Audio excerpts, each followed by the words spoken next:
Well, it is another Driver Safety Monday here on Kansas City Live, and Kansas City crash lawyer Doug Horne is back with us with some more great advice, things we can all take to heart. Good morning, Doug.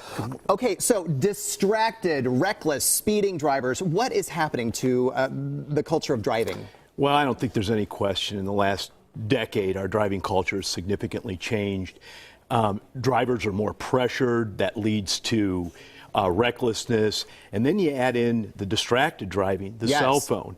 And I've been referring to this new universe of risk, and I think that's what we got going.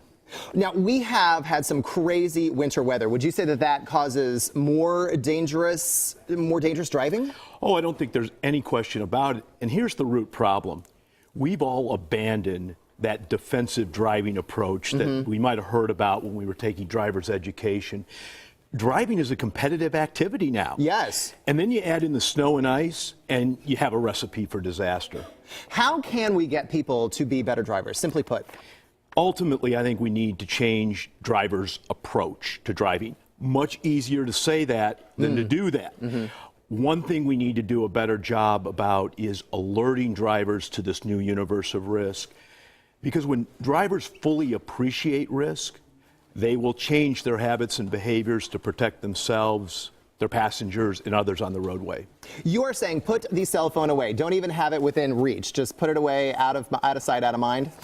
That's the best way, I think, to deal with it. A lot of us are going to be tempted. We're going to be tempted to make pressured decisions while we're driving, to pick up that cell phone.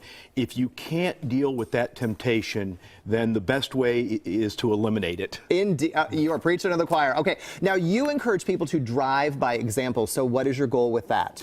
Well, really, we want to make a difference in fixing our driving culture. And when people see these three words, drive by example, it invokes a higher driving standard. And I think when people recognize this as a societal expectation, if you will, then I think we're going to see a significant difference in the way people conduct themselves on the road. Do you think that people are really putting their cell phones away, or do you think more and more people are actually using their cell phones? Oh, Michael, I think the problem is it's going to get worse before it gets better.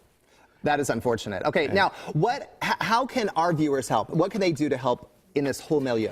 Well, one of the exciting things we're launching is we're trying to get driving safety more in the private sector, in the business environment. We found a perfect fit within corporate environment. Let's implement driving safety in the business environment, and hopefully that way we can make a real difference in changing this driving culture. I see a lot of times people sign those things that say, "I will not text and drive anymore." A lot of corporations do that anymore. Do you believe in that? Do you think that's worthy? I do. I think it's education always helps. Alert always helps. But I think ultimately we need to focus on not just texting and driving, but this whole overall approach that we have to driving. Emailing and Facebooking, and the list goes on and on, all the things that you can do with your smartphone. We treat driving as a secondary activity instead of an activity that deserves the highest degree of care. Be mindful. Doug, thank you so much for joining us today. Good to see you every Monday. All right. Well,